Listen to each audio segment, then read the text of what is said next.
Hello everyone, now our theoretical discussions are over. We will move to our practical hands-on session on basic Linux commands. It's one thing to understand what command does, but it's a totally different experience to execute it. But before we go, let's get a short idea what we are going to learn in this session. First of all, we will navigate to the file system, explore how to list directories and traverse through them. Then we will execute some file operations like creating, deleting or modifying the files and directories. Then we will inspect and display the content of the file and also execute some operations on it. And we will also see some common commands in Linux terminal. But before we go, let's talk about the prerequisites. Users, you should have a terminal or a terminal emulator for this session. This will be our gateway to the Linux command line. For those who are on Windows, don't feel left out. The WSL Windows Subsystem for Linux is for you. It is an excellent tool that let you run a Linux distribution alongside your existing Windows installation. I would recommend you should install it first, then we will move towards the hands-on experience together. If you're not aware how to install it, let me show you how you can proceed. Now search for the WSL installation for Windows. Click on the first link. Here you can find the description how you can install WSL on Windows. So first of all, open the PowerShell or the Windows command prompt as administrator mode. Then copy paste this command, and once it gets downloaded, installed, then restart your machine. After you get on the screen, search for the WSL application and open it. Now you're good to go for this session. So let's start our session. But first of all, especially for our beginners, you should make sure you're working in isolated practice directory. It is easy to make mistakes and we won't want any kind of important files being accidentally tampered with. First of all, open the terminal. Let me show you how you can do it on your own. So either search for the terminal in this application and terminal. Here you can get the terminal, or you can directly open the terminal using Ctrl+Alt+T command. So here you render the terminal window. You can see my terminal window is different from you guys because I'm using Telix terminal plus ZSH. It gives me extra hands over you guys. So this terminal basically give me extra functionality like auto recommendation, auto recommendation and auto completion. So to be a fair gameplay, I'm going to use a fresh VM of mine. So basically a VM is just a virtualized or isolated environment. You can say that it's just a fresh Linux I'm installed on my laptop, and this terminal will be similar to you guys, and don't worry, it won't give me an extra favor over you. I just remove the auto recommendation and auto completion and all functionality in my VM. This is just a simple VM just like you guys, and for the Windows user you can use the WSL. So our first command will be pwd command. So this command is used to print the current working directory. It shows where we are currently now.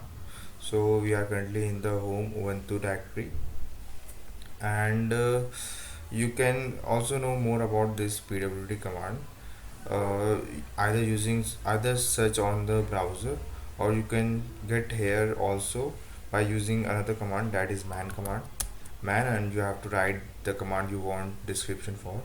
So man pwd, and here you can see the description of the command, what this command actually does. Like it used to print the name of the current working directory. Then it also shows flags you can use with this command. So flags are nothing, just for getting an extra, it's just for getting a desired output. If like it shows two things, you want only one thing, so you can use flags to get only one thing. It's like that. So, and it's some extra information like who is the author, the books and copyright and all. So you only have to focus on this part, the description and flags part. Don't worry if you're not familiar with the flags. I'm going to cover it in the upcoming sessions, yeah. So you can exit this interface by just clicking on the Q button. So our first command is over. Let's move to our second command. So our first two commands are over. Let's move to our third command, that is ls command. So here you can see it doesn't give any output. So this command is used to list all the directory and files in the current working directory. But here you can see I just type this command, but it doesn't give me any kind of output because in the current directory I don't have any files or I don't have any files or directories currently. And you can also see hidden files through this command using extra flag, that is -a. Here you can see the extra files, sorry, the extra files which is present in the current directory. And one more thing, if you want to know about more about this, when these files and folders are created and who is the owner, what is its permissions and ownership rights, so you can see that by using one extra flag, that is -a. You can also -l, let's say, by the way, see, these are for the ownership. D denotes the directory and this is for the ownership. I'm going to tell you in the upcoming session. Then this is for the who owns this is for the owner, that is user, and this is for the group, and this is the size, and this is the time when it was created. You can also use this command like this, -a -l. It gives the same output, and it's just a shortcut, okay. So if you know, like if you don't want to use man, so you can also see all the flags which we can use with this command, like using another flag, that is -l. This command is common for most of the commands, -l.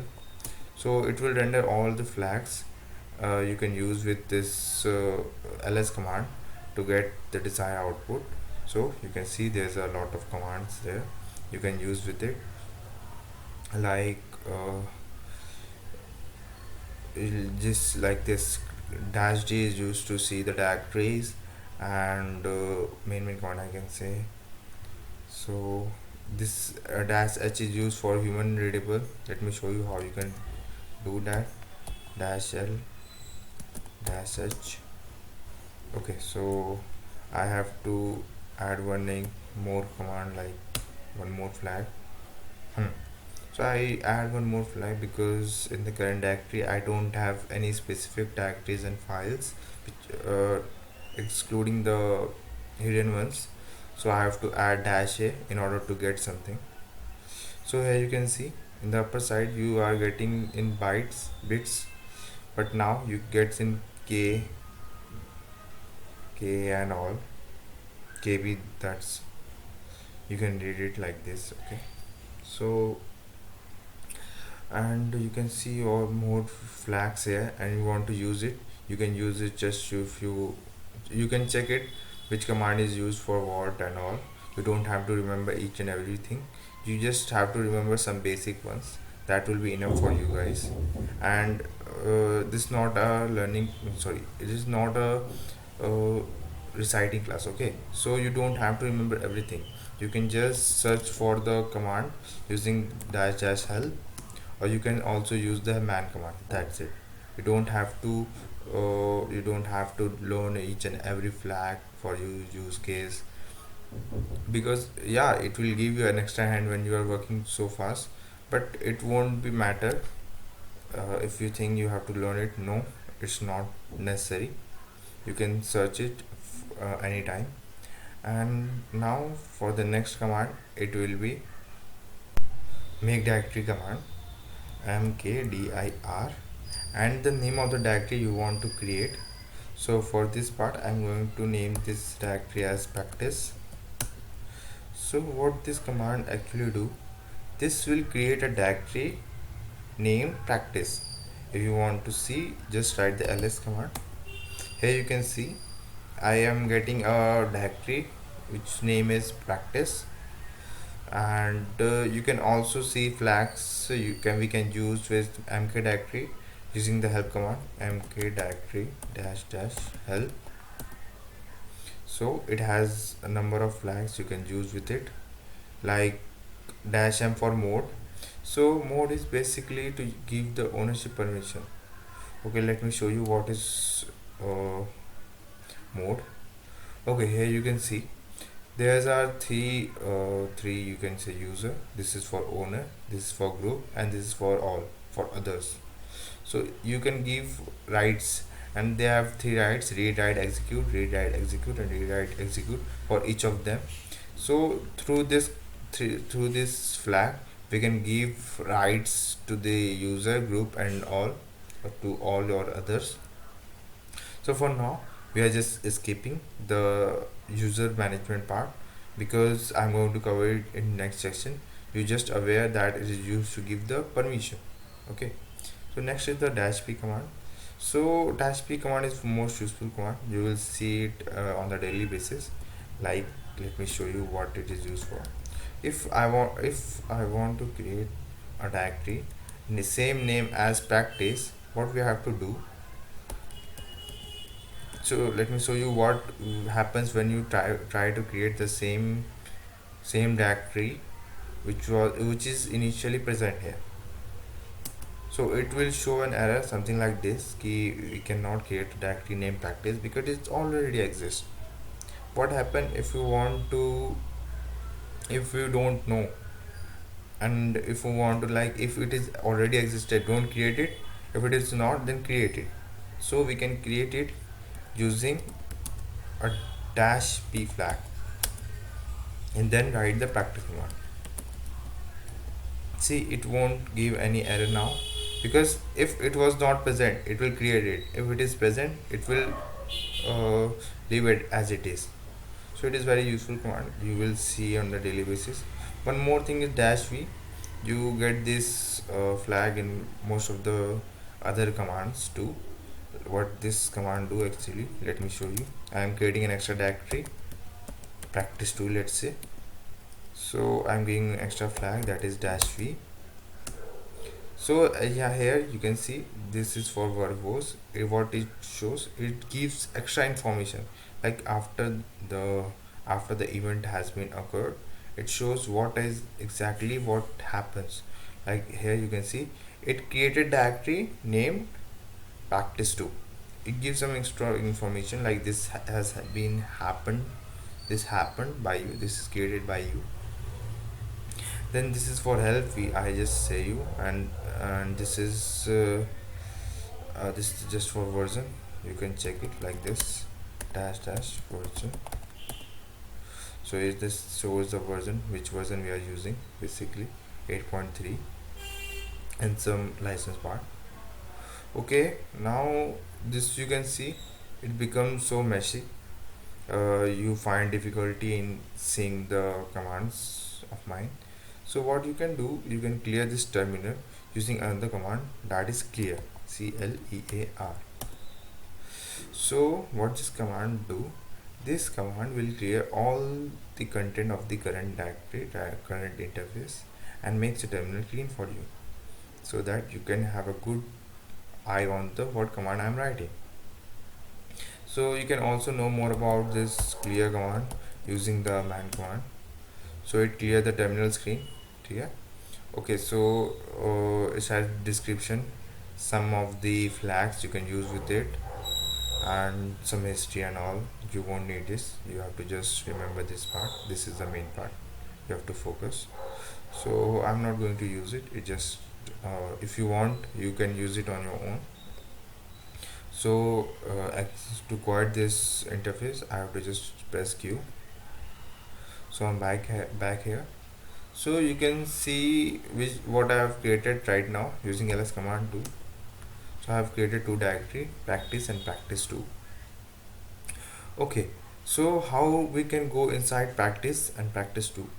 We can go inside practice and practice 2 using another command, that is the change directory command, which is also known as cd. You can change the directory using cd, and you have to write the directory name, practice, enter.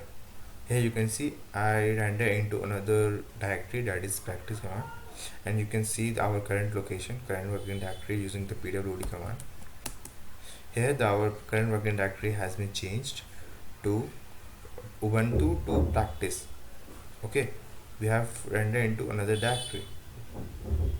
Okay, I'm going to tell you two, three more advice, like it give you an extra hands over the terminal. So what is that? You can, whatever you have, whatever command you write, try it after command has been run, enter 2 to 3 times. Because let's say if I write ls command, and again if I write something like pwd command, it gives like it's kind of, so what we can say, congested part. What we can do instead of that, we can write 2 to 3 times enter. We can just press 2 to 3 times enter, so that it would be clear like this. pwd, it gives like clear, it shows me clear, like here we use pwd, then this, it kind of congested part, this is so congested. And one more thing, use tab as much as you can, that's give you an extra hand over the terminal. That's the best part of the terminal, by the way. So what we can do, how we can use it, just write pw and tab. So here you can just type pwd, so you will get two commands, like there's a two, pwd and pwdx. So whatever you can use, enter. So what this tab does, it basically complete your you complete your command. Let me show you how you can do it. Okay, so let's see, clear. I just want to clear the terminal. I just write cle and tab. Here you can see it completed my word. That's an extra hand you will get on your interface, on your terminal. That's the great part, by the way. So I'm just clicking the terminal, sorry, clearing the terminal. Okay, so let's move to another command, that is touch. Okay, touch command. So touch and the name of the file, let me name it f1. So what this command do, touch command is used to create files. Okay, there are many ways to create a file, but the most simple one is touch command. Touch command is used to create a file. We can know more about this touch command, like using man. So it is used to change the timestamp, no, like it is used to create files and change timestamp, yeah. And this is the flags, you can use it. Okay, so uh, this is for to not create extra files, it is used for just change your timestamp. Okay, so this is for force. Okay, change only the modification time, and it's just a normal it's just a normal flags you can use with the touch command. So I'm quitting this part, skipping this part. And one more thing, let's see what we have f1 in the practice directory. So let me create one more directory, p2, let's say ls. So I have one directory and one file. If you want to remove this directory, an empty directory, you can use another command, that is rmdir, then name of the directory p2, and enter. Now you can see your directory has been removed. But what if p2 has some files inside it, some content inside it? Let me create it again. So you can see, if I write this command above, you can render this command without writing it by just clicking the up arrow. 1 2 3 4. Here you can see this is a wonderful feature of terminal, by the way. You can press the up arrow and you can go back to what command you have written. so that it saves your time. So I'm again uh, creating the p2 directory using the same command. So I'm going to render into the p2 directory and we'll create some file like f1.txt, then f2.txt. So you can create multiple files with just this, like touch file 1, file 2, file 3 and so on. So let ls. Here you can see there's two files. So how you can go back to the practice directory, you have to use the change directory and you have to use dot, two dot. Okay, two dot for one time go back, and if you want to go two times go back, you can use two dot slash for two dot, then two dot. Okay, here you can see I'm back on the Ubuntu directory, and you can go back to the same place where you have come from. So you can use the dash, cd dash, it will let you go back to this directory. You can manually go back like this, practice uh, practice. Okay, okay, sorry, I am already on the practice. Let me show you how you can go back. So you can come to this place manually like this, practice slash and then p2 like this, but it's a shorthand, like you can go back to where you have started. Let's say I'm this, let's say I'm two more files, or like there are two more folders I'm into. So if you type cd, just cd command, so you will be there, home one two. Okay, but what you have, I have to go back to this like this. So you don't have to type this in manual, so you can use this command cd dash. Okay, so I am going back to one, I'm just going one back. Okay, so what I have to, what if I want to remove this folder, if I try to use it, try to remove it through rm directory p2, I won't be able to. See, it shows an error that failed to remove the p2 directory because directory is not open. Okay, so this command is only used to delete the directory if it has no content. If it has some content, you can't remove this directory using the rm directory. For that, we have to use the rm command. Rm, we have to use one more flag, that is dash r. This is for recursive deletion, and then the name of the folder. Now you can see our folder has been removed. So what this rm command does, it removes the files and folders. Let's say I want to remove f1 too. Okay, rm f1 file too, so we can remove this using rm f1. So I'm just deleting one file, so I don't have to use dash r. Dash r is used to delete for recursive cleaning, like, okay, recursively delete something. See, if you have p2, so it will delete inside file, that is f1 text txt, then it will delete f2 txt, then it will delete p2 until it was just deleted. It will try to delete inside content, then it comes to delete the p2 directory. Okay, but if you have only one file, you won't, there's no need to use the recursive file, though you can use it, but there's no need. So enter. Let me show you. Here you can see there is no files left, and you can see all other flags too. Okay, so here you can see all other flags we can use with this. Dash f for force, I will recommend it, so don't use this dash force because it will forcefully delete everything. Okay, so if you're using like rm dash f f1, so it will forcefully delete it. If you want to like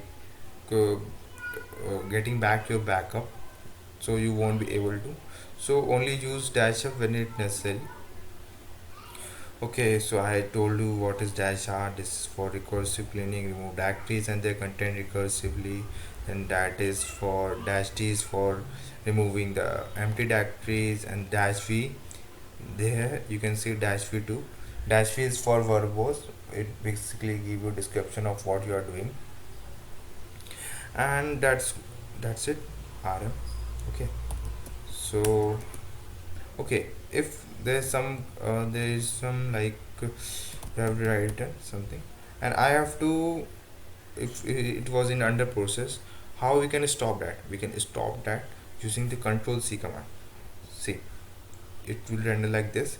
If you write the control C, it won't going to be executed, by the way. If it is under process, here you can see it takes minimum time, so it won't affect anything, and it won't comes under like up arrow.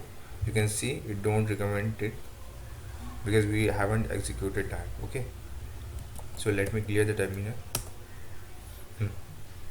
So our next command will be, okay, so we have nothing, so let me create some files and directories. F1 dot txt, F2 dot txt, and some directories to P1, P2.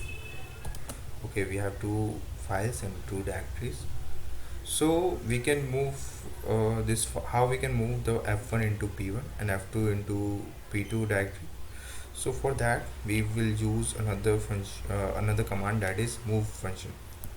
Short form is mv, then the name of the file which we want to remove, name of the file or name of the folder we want to move. Okay, so F1, then where are the location? Okay, so where you want to move this folder or file. Okay, so our destination folder place is P1 tab, so it will move this file into this directory. If you have multiple files, let's say F1, then you will first write all the files you want to move, then at the end you have to write the destination place where you want to move that files and folders to. Okay, so let me check. So you can see F1 is no more there. You can check in the P1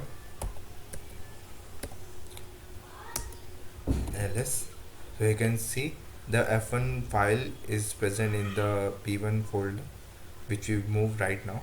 You can check more about mv using dash help command. So there you can get a lot of flags you can use with it.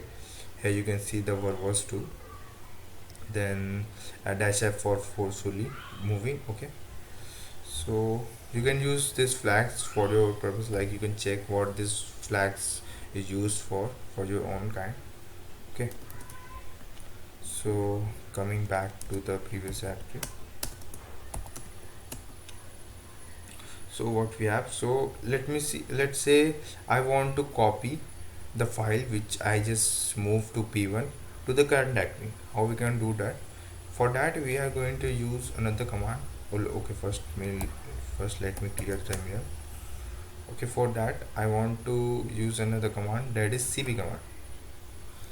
Okay, let me add it first. Okay, so cp command, what it does, it basically copies one folders or one folder or file from one place to another place. Let me show you how you can copy the F1 file from P1 to the current directory. So you have to first write cp, then the P1 directory.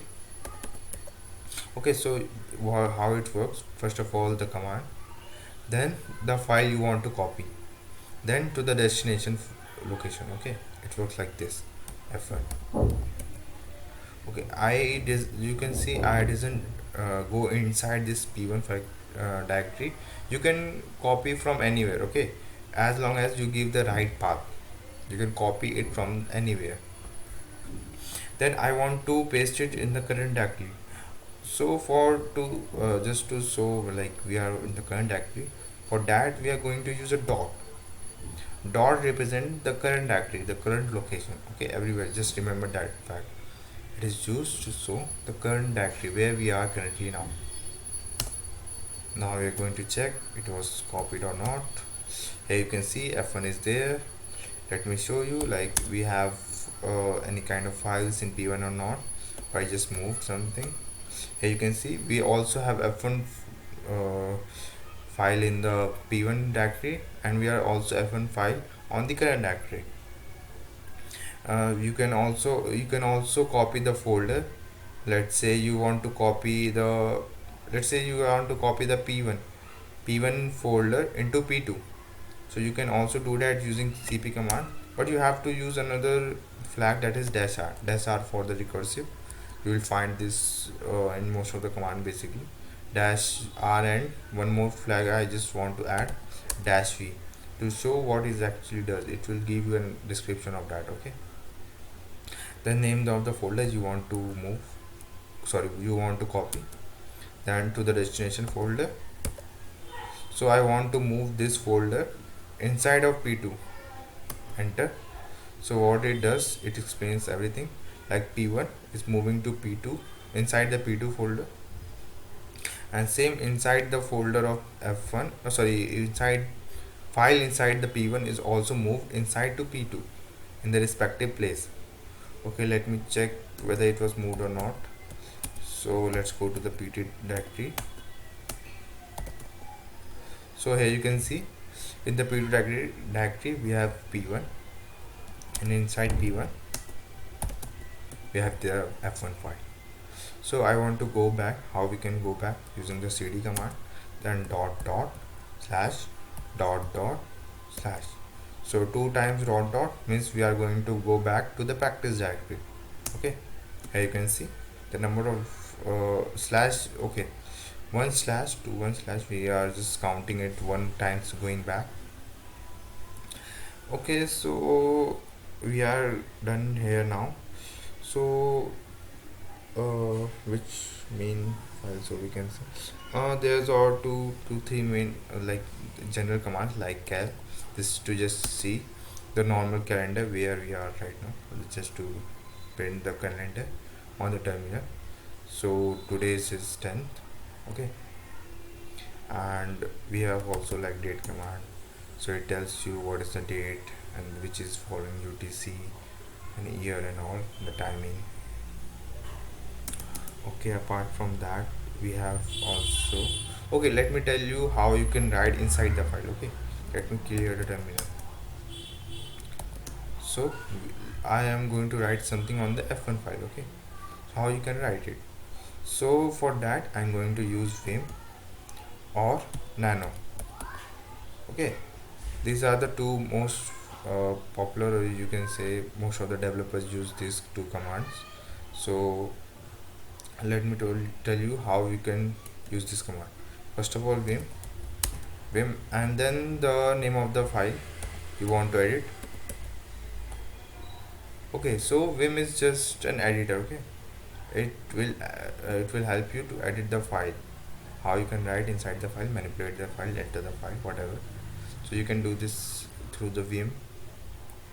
By the way, you can't edit the folder. Okay, you can only edit the file through this. So let me enter. So you will get another interface. So you can see you can try to write something, but you won't be able to. For that you have to, if you want to enter something, first of all you have to type I. See, here you can see, now we can insert anything we want. Let's say hey, enter, how are you? This. Okay, I will write something on just like normal thing, and what we have to save this. So for that we have to first type the escape button. Okay, escape. Then to execute it we have to write either there's two commands basically. First of all you have to just semicolon, then you have to wq is for save, or for short you can use x command. Okay, so it executed. How we can check like what we have written in this without going back to vim? So we can use another command, that is cat command, cat and the name of the file. So here cat command is used to render all the content inside the file like this. Hey, how are you? And let's say if it has, okay, so we can also create files using the cat command. Let me show you how you can create more. You can create files. So let me f3 txt. So using this command we have created another file, that is f3, and now we are going to write something on it, uh, like, hey, I am your, okay, sorry, I am your Linux trainer. Now to end this interface, you have to just control C, type the control C, it will end this, and you can check the content of this file using same the cat command, f3, enter. Here you can see the content of the f3 command. So you can also create files using the cat. I have created the file f3, so you can also create a file using the cat command. Okay, so let me show you one thing again. Let me write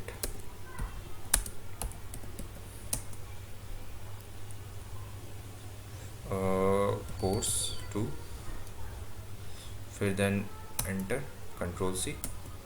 Now if I try to uh, show the content of the file 3,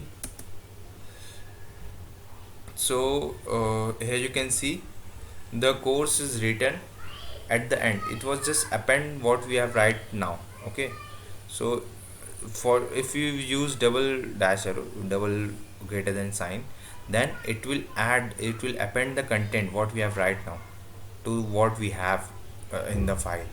But what we want to just clear all the content inside it, I want to write in place of it, want to substitute in place of this whole content. How we can do that? Just we have to remove one greater than sign. Let me show you, f3, and now we whatever we write, it will just replace this whole content. Let me write you. Okay, so what we have, okay, practice session, control C. Now if we will try to see the content of the f3 file, here you can see you will only get this what we have right now. We have just replaced the whole content inside the f3 command using this just one greater than sign. Okay, so remember this, use it wisely, otherwise you will delete the whole content of your file. Okay, so and one more command is there to check the file's content, that is the less command, less, then it's f1. So you can see the content of it, but it will show you like this. This is mainly used if your file contain too many content. Okay, first of all let me go back. So if your file contain like this, okay, let me tell you how we can do this. So let me like this, ls dashes help. Here you can see it basically like there's too many content inside it. Okay, so I have to just roll it, you have to just scroll it up and down to check or whatever the content is. But what we want, only the content on the like whatever window we have. Okay, like this, only this window. We don't want the whole window to be rendered at the same time. So for that we use the less command, less, then the name of the file. It will show you the front field. Then if you want to more content, like you have to scroll it down, but for now we don't have content inside it, so we will exit this interface by typing the q. So one more thing you can, let's say you I've written the ls help, so you can save the output of this command using another command, that is dash dash, same like we use in cat with the cat command, and then the name of the file. Let me write f2. I'm going to write the output of this command inside the F2 command. Okay, sorry, F2 file. Okay, so enter. Now if you want to see inside of the file, let me clear it first. If you want to see inside of F2 file, let me show you how, what is the difference between F2 and, sorry, what is the difference between cat and list. Cat F2 file, enter. Here you can see the whole contains renders at one a time. What if it has contained so many files inside it, so many contents inside it? So it will keep on rendering down, and you have to scroll to the up to check what content inside it at the top. Okay, so for that you won't find so much problem, so you can use another command, that is less command. Less, then the name of the file, that is F2, then enter. Here you are on the top of the file, what is present inside it at the top. Then if you want to go down, you can scroll it like this, and when it ends, okay, so it ends, I guess. So you can quiet this interface, quiet this window by typing the Q. So I think we should stop here. There are some more basic Linux commands which I need to tell you, and we will continue in the next session. So stay tuned with me and see you soon in the next video.